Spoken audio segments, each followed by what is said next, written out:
Welcome to the Root of It All podcast with Tree, where you will learn new habits for human betterment. We talk about all things related to personal growth, and everything is on the table. Each episode will explore different topics like self-care, mindfulness, goal setting, and more, with a focus on practical tips and actionable advice you can start implementing in your life today. Our goal is to help you become the best version of yourself and live a more meaningful life. So grab a drink, cozy up, take your dog for a walk, or go for a drive. Join us for some fun and meaningful conversations with some amazing humans. Let's grow together. All right. Hello, everybody. This is the Root of It All podcast with Tree. And today I am with one of my favorite people. And again, this is the second podcast that the person's here beside me, which is super cool. So this is Far Samji, and you have it's a world record, right? For the longest yard? Oh gosh, no. So I'm the Canadian champion. Oh, okay. For 5 years in a row. So I've been telling everybody. Canada is the world, so it doesn't matter. Yeah, true. So I've been telling so let's just pretend that it is the world, because that's what I've been telling everybody. And, oh boy. Yeah. So I'm super excited about this podcast because you can already tell the energy. So Far and myself, we are very similar when it comes to energy. I don't know, some people, I call myself a little bit of a spaz sometimes. I don't know, what would you call it? Just a little. What would you call it? Well, thank you for being here. But yeah, my pleasure. I would call your energy contagious. I would call you a spaz. I'd say, well, no, spaz in a good way, you know. Spaz in a good way. The spaz that everyone wants to be around. 100%. Yeah, for sure. So what do people call your energy? I'm sure people have mentioned it to you. Oh my goodness. You know, I don't know. It's a lot for some people. For some people, it's too much. True. Yeah. For some people, it's too much. Those people go running away. And I don't chase. It's not their time. Let's just say it's not their time to experience the far. Yeah, maybe. Yeah. No, it's I grew up with a positivity mindset. Mm-hmm. You know, so I think I'm an eternal optimist for the most part. Yeah. It's also my really great coping strategy when I need it. Which is a good coping strategy. Yeah.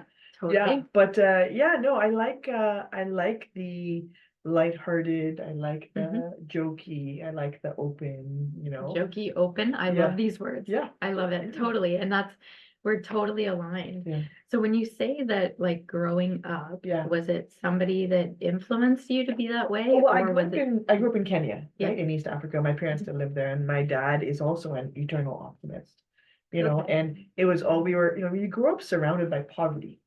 Like extreme poverty out your window. You know, your parents can't say things like, well, you know, if you don't finish your food, you know, there are kids in Africa starving. Yeah, I know. We see them every day.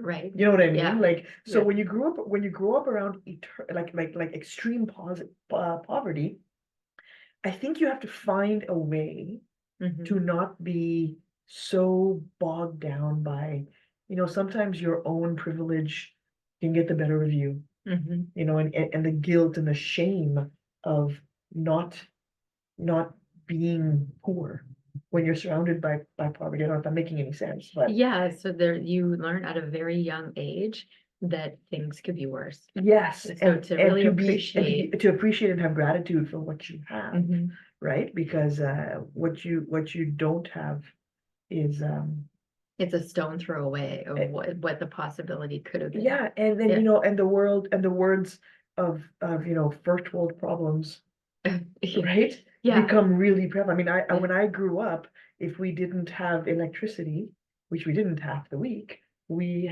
did homework by candlelight or by lantern, and that was normal. You know, and then I moved to Canada and the power goes out and there's a pandemonium panic. And I'm like, woohoo, let's turn on a flashlight and go for a walk outside. So you learned a lot of tools that people like us in Canada didn't learn because you knew how to do different things. But I don't know if they were tools though for me, right? They didn't seem like tools. It was just life. It was just the way it was, right? So you learn how to make do with not having water coming out of your tap in the morning. You gotta fill the bucket. You know, because there's no running water today. You got to make do with no electricity, and that's just normal, a way of life. So it became a tool, I guess, when I moved to the Western world. Yeah, maybe I became a tool, depending on who you ask. But but you know, I think just the way I grew up. You know, my family culture and the surroundings was always about gratitude and being grateful for what you have, and being eternally optimistic that things will get better. that's awesome. It's also a really good way to live, for sure. And so what I'm interested in, I'm sure everybody listening to this is interested in as well, is that when you first moved to Canada, was it a culture shock for you? Yeah, massive. You have 36 channels on TV. I was 15 years old. I mean, I was 15 years old. I came for my grade 13 year. So I did most of my high school in Kenya and then came here I did my O levels and came here for grade 13. So you were 15. I was actually 14, turned 15 in my first year in Canada. Wow. Right? On your own, or I lived with my uncle. Okay. Yeah, my uncle lived in Dundas actually, and so I lived with my dad's oldest brother. So he had sponsored me to come. So I stayed with him and my grandmother stayed here too.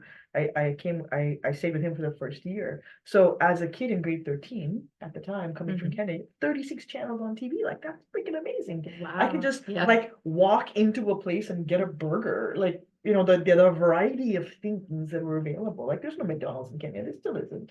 But so the access, I think the difference was the access to things, material things, was so much more in Canada. Yeah. As opposed to the one TV channel that starts at 5 p.m. with the national anthem and ends at midnight with the national anthem, and those red and blue lines on your TV screen coming over here, and there's like things to watch all the time, Wow. So that, from a cultural standpoint, that was the biggest culture shock. What about was there differences in kind of like freedoms? Like, is there, like, I don't really know much, so I appreciate your sort of grace on my lack of knowledge of Kenya. Yeah. Is there I think I know what you're talking about. Like, I mean, it's illegal to be gay in Kenya, but it's not persecuted. Like, it's not like people are hunting you down. Okay. Right? Yeah. But at least not nowadays. Depending on where you live, of course, every village, every society, every culture has their own little thing. But from a human liberty standpoint, you can be yourself in Canada for the most part, because even we have issues here, against for persecution. But you can be yourself and not worry about death. Which is kind of cool. Yeah, you can be yourself and not worry about being ostracized in your community and not having any business. If you're a business owner, people not coming to you for business, that type of stuff. So in that sense, that was again, I was so young, right? That I mean, I became an adult in Canada.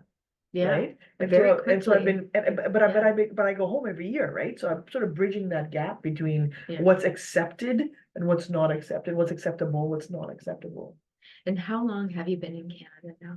I came when I turned 15 and I just turned 49. So what does that make it? 34 years? I'll trust your math. Years? Yeah. I'll trust your math. Years? Yeah. Cool. Yeah, I mean, as in, I came to Canada for education, but I spend 3 months of the year in Kenya every year. Right. So I feel like I never left home. Yeah. Because you got this like tap in. Because I have a home base. Yeah. And what's the biggest changes that you've noticed in Kenya over those years? In Kenya? Yeah. Oh, infrastructure development, for sure. Yeah. Right. I mean, over the last 34 years, where there were road paths, like footpaths and gravel paths, are now concrete sidewalks. Oh, right. Okay. So where people were walking bare feet on the gravel, they're now walking bare feet on concrete. So you have so much more musculoskeletal injuries. You have so much more, aches and pains that come from development. Yeah. As opposed to, hey, I'm gonna walk on the grass and walk on the dirt path with no shoes versus walking on a concrete sidewalk with no shoes. Which is interesting because I watched an actual documentary about that. Yeah. About like walking in bare feet and all the different countries and things that it's actually better for your body to be in bare feet. Depending on the surface. Yeah. Right? If you're on soft surface, everyone should be bare feet. Yeah. Right? Because it's more intrinsic, it's our nature. But if you're on hard stuff, we weren't created, I think, for hard stuff. We weren't designed for hard stuff. So put shoes on. Yeah. Wow. And actually you have way more knowledge in that because what do you like you have I studied to be a orthotist. So yes. I make orthotics. I assess people for gait abnormalities. So I have this chronic disease. I can't stop and look at people's feet. Airports are the worst. Like I'm sitting in an airport waiting for a flight and I just watch people's feet as they walk by. I'm like, ooh, I should give you my card. Or, oh, wow, those are nice shoes. And I just, just absolutely amazed by the different types of gait.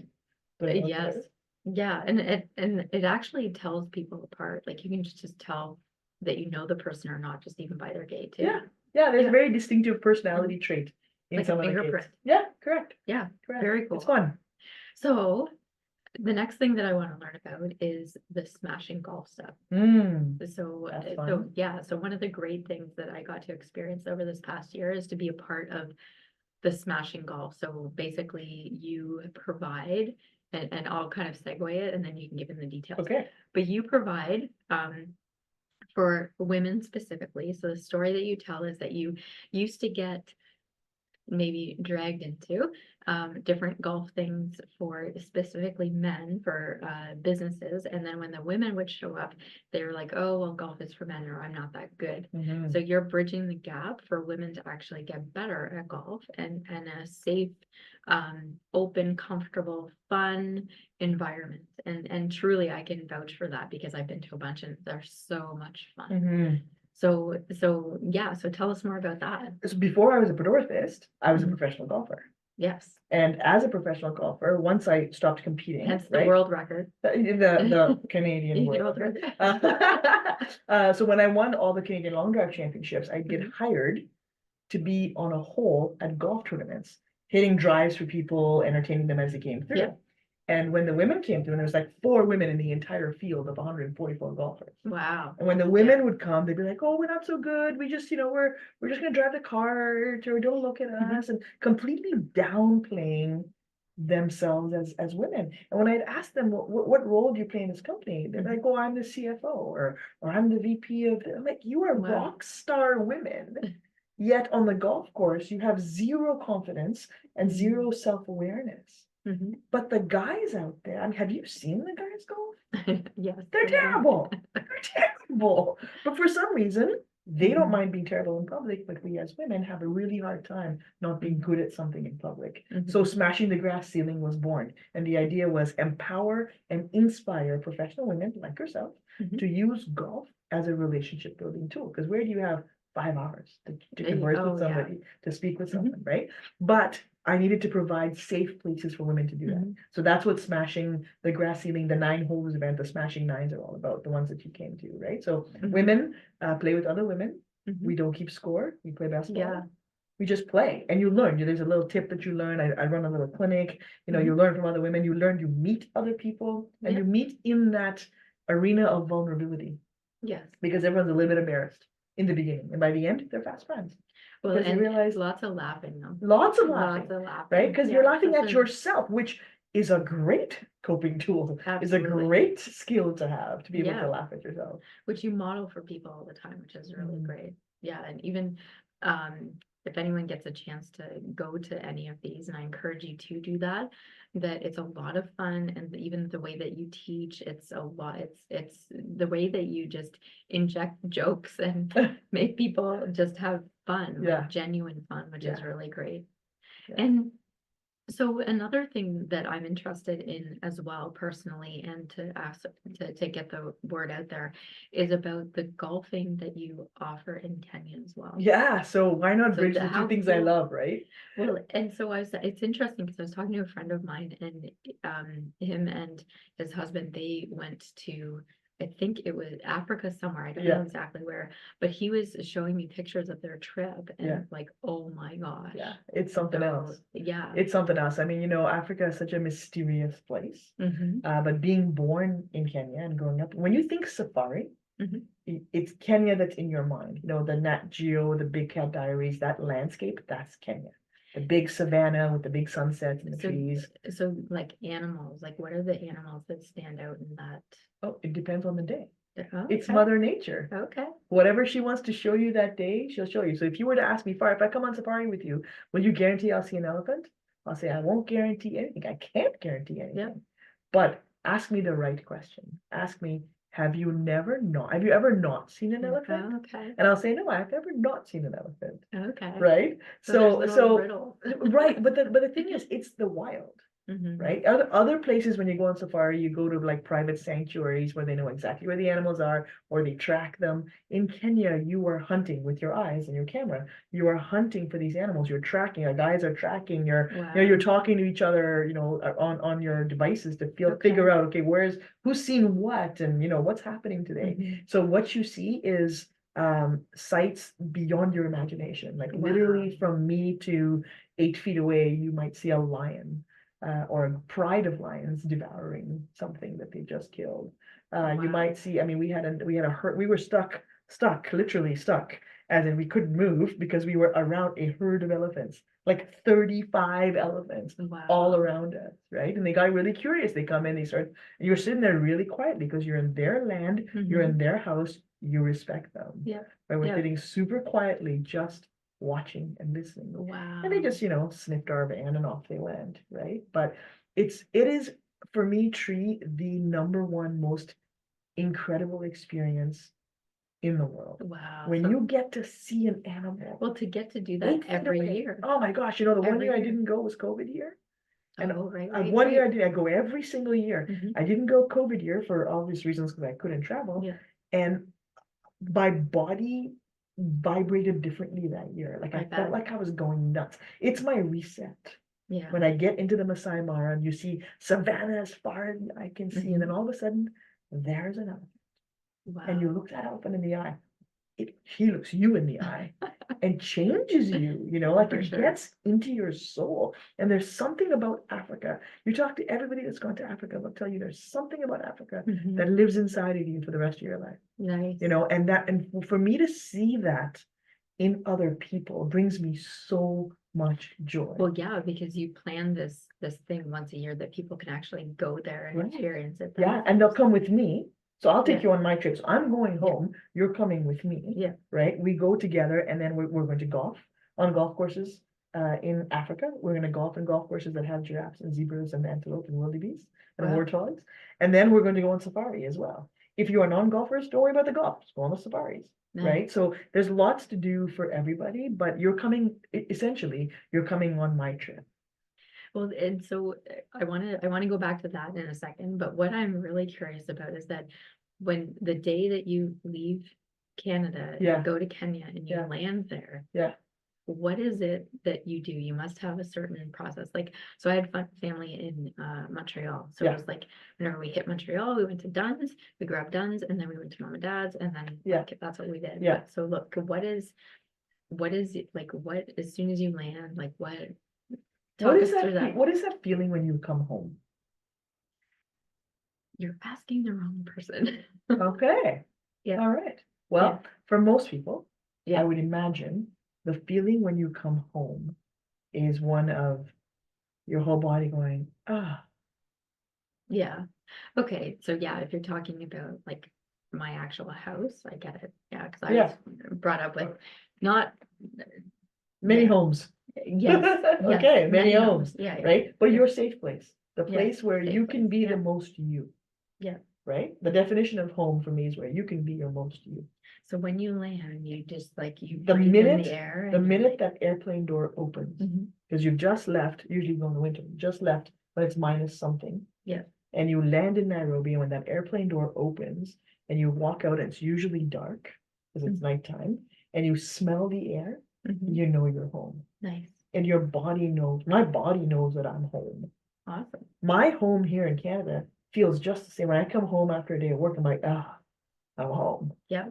Yeah. Right? Yeah. But there's something at an intrinsic, innate level Yeah. that gets triggered for me when I land in Kenya. Mhm. It's where I find I can be the most me, You're more grounded. where I don't have to Yeah. worry about. Honestly, the big saying in Kenya, and Disney picked this up in The Lion King, is Hakuna Matata. Oh, Hakuna Matata means no worries, no problem. okay. But it's a way of life, Mm. right? Here, when something doesn't get done right away, it Mhm. lingers in your brain until it's done. The minute I get to Kenya, it's just not urgent anymore. It's a Hakuna Matata. It's Hakuna Matata, Yeah. right? It's Yeah. just not that urgent. Yeah. Something that I would have done right away in Canada, Mhm. I'll let it sit for 2 or 3 days and do it when I'm in Kenya. It's quite fascinating. Wow. And it's a shift. It's an So instantaneous it's like shift. the rhythm, it's the pace Yeah. that slows down for Yeah, you. it's and like like just you turn the dial down and you're okay with turning the dial down, Right. you're all good. Right. Wow, that's awesome. Yeah, it's really cool. And it helps balance me out because Mhm. I work in Canada at that Western North American pace. Yeah. which I call the gerbil in the wheel, Yeah. right? And the minute I get to Yeah. the minute I get to Kenya, I'm working at a more relaxed pace. I'm still as efficient, as Mm-hmm. productive, but things just don't seem so urgent, I guess is my best way of Yeah. explaining it. So it's interesting. So what you're talking about, like the energy of it Mhm. shifts and changes, Mhm. which is cool because I think that's what people end up getting attracted to when they're attracted to the two of us. Yeah, The energy yeah. of it, Yeah. my husband says it's the minutia of it all because it's like they're curious. Mhm. A lot of people, I think they have a hard time sort of stepping into that energy for themselves. It might be their version of it, Mhm. but it's almost like, and for me anyways, and you can let us know what your version of it, but it's almost like a freedom, like to be in your own energy, to be so open with so many people, or to change the energy of the room. For you, it'd be the golf course. But stepping into it and seeing, like what you were mentioning about people that come to the smashing golf, Yeah. that they're all of a sudden their mood changes. They're like, oh, I'm okay. Oh, these are my people. Yeah. Right. Yeah. And so, like, even when I'm doing going into a business and changing the culture of the business, it's like the same thing sort of happens. People begin to realize, oh, we're all just human. Right. Oh, there is no right or wrong. Yeah. Oh, there is a freedom. Yeah. So it's like when you end up in Kenya, or you see that you're changing the people in front of you, whether it is in Kenya or even on the golf course here in Canada, that you're actually seeing that change happen. And that fuels me. Yeah. Right? It fuels me. And it's the same, and I've never actually thought about it till right now. It's that same feeling when I'm either giving a golf lesson or watching somebody at one of the events make contact and hit a beautiful golf shot. And get And the excited look on about their faces, Yeah. oh, I did that. I did that. How did I do that? How did I do that? I did that. Yeah. But that look on their face. Yeah. And then the look on your face when you see an elephant for the first time, Ooh, 8 feet ahead, 8 feet in front of you, like it will Yeah. reduce people to tears sometimes because it's I just believe so it. darn beautiful, right? And so soulful. But I am spending my entire safari watching you because that look on your face feeds me, fuels me. Nice. That look on my students' face when they make perfect contact at the golf club feeds me. Yeah. Right. And I Yeah, want yeah. to do, I think I'm quite good at what I do because I need it. Well, and Right? because you're enjoying what you're doing. Yeah. too. Yeah, for And sure. that's also where our energies align is even what I do is I see clients get relief from stress, get relief from the excess weight, get relief from being a non-smoker. Even businesses get relief from chaos or communication issues or anything like that. And so, yeah, it's like you're seeing people and humans getting the betterment that they need. The betterment of being in this beautiful space in Africa, seeing things that are like right in front of them they would never see. Yeah. And from a socioeconomic standpoint too, knowing that by bringing people to the country, I am fostering an environment for some change, right? Because when you spend money in a poor country, that money goes to very good use. Nice. You know, you That's good to leave know. you leave a $2 tip on the table, and that waiter can actually feed his family of 4. Wow. Right? Like that because you know the Kenyan shilling is 150 shillings to $1. Right? Oh, wow. And it costs you know a couple of bucks to buy a bag of flour to make ugali. So you know you're making an impact as well, like a human impact. Wow. Right? To the people that are there living there. Yeah. So that helps make the experience that much more enriching. Wow. That's awesome. That just it's admirable of you just to even do what you're doing to bring like the economic value over to like in all the people that you bring. There's wow, like you're impacting so many people for even the human betterment back in Kenya. They need it more than we do. True. Yeah. Way more than we do. Yeah, we're so somewhat almost like wasteful. Like even like almost like all my clothes are like secondhand because I don't want to be wasteful. Exactly. Yeah. Exactly. So teach us what is next for Far, because it depends. It depends. So I mean it's January, I'll be in Africa.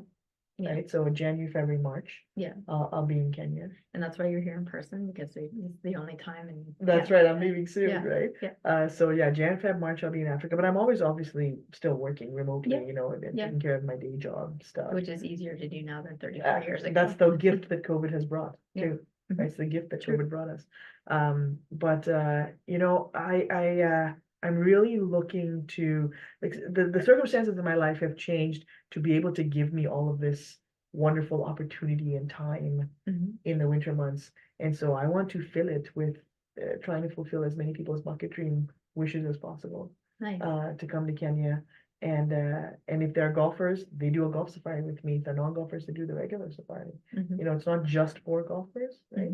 Mhm. And back in Canada, come spring, summer, will be the Smashing Golf Academy, and really trying to get that skill of how can I be the worst golfer in my group, but still enjoy playing golf with Yep. everybody and still get the invites with everybody. That's Yeah. kind of my shtick. Is you Okay. want to be an LPGA player, I'll refer you to somebody else. Mhm. But if you want to be able to just carry yourself and play with almost anybody in Yeah. any golf course anywhere in the world, no Nice. problem. And so where are you located out of now? Because you just moved. Yeah, so in the summer, there'll be 2 spots that I'll be teaching at, Mhm. predominantly at Dragon's Fire Golf Course. Nice. And then a couple of sessions will be at the range at Within Range on Guelph Line and Dundas. Yep. And then I'm also offering virtual long drive training. So for people who want to hit power drives, they have to commit to going to an indoor facility and training twice a week, and then sending us videos. Nice. I do that virtual session with Kelly Rudney, who is probably the longest women's hitter in Canada currently as we speak. Not the world record like you. Neither of us have a world record, but that's okay. In your eyes, we can In have my world world, records. in my world, I create this world. Yeah. So awesome. Is there anything else that you want to share for anybody listening? I think the biggest thing for me is a lot of people are afraid to do things, and so then they don't start because of the fear. You know, I'm going to be really bad at golf. I'm just not going to start. Or I want to go to Africa, but where do I even start? Yeah. Really, all they have to do is call me. Cool. That's all you have to do. I want to start to play Just golf, not but I 3 don't in the know why. morning, right? Call me. It won't depend. 3 in the morning here, it might be 11 in the morning over there. So I might be awake, right? But just call me. Just send a message. You say, hey, Yeah. I want to play golf, but I don't know how to start. That's a great message for me to get. I want to go to Africa, but I don't know where to start. Great message for me. I will handle everything else. And that's awesome for anybody that wants to, venture out. And Yeah. it is interesting that all of us as humans, that we can put ourselves in fear and we can hold ourselves back from doing anything like opening a business or making any kind of change in our lives. I still have fear, even though I've, been in business for so many years. There's still, a new product or a new idea, and you sit on it and you sit on it and you sit on it, and I'm fearful that it's going to fail, so I don't even start it. I'm like, what the heck was that? Just do it, right?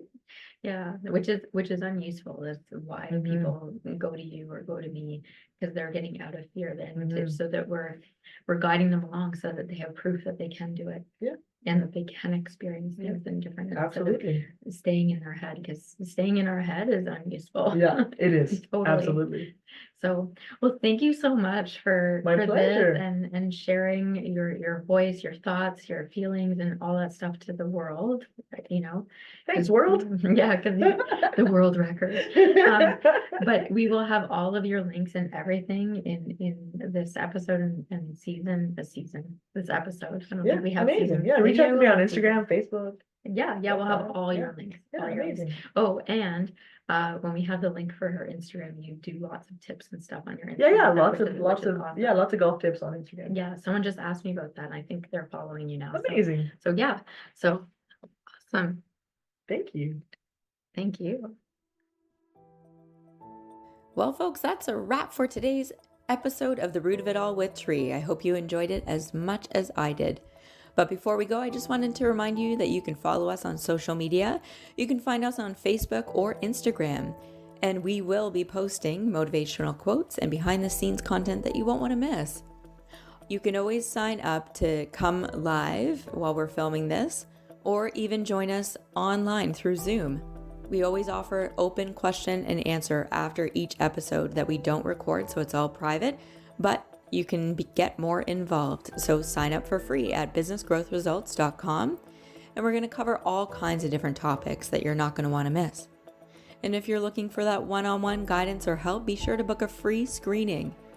You can do that at burlingtonhypnosis.ca or call 905-634-4777. And finally, you can catch our podcast on all major podcast platforms, including Spotify, Apple Podcasts, and Google Podcasts.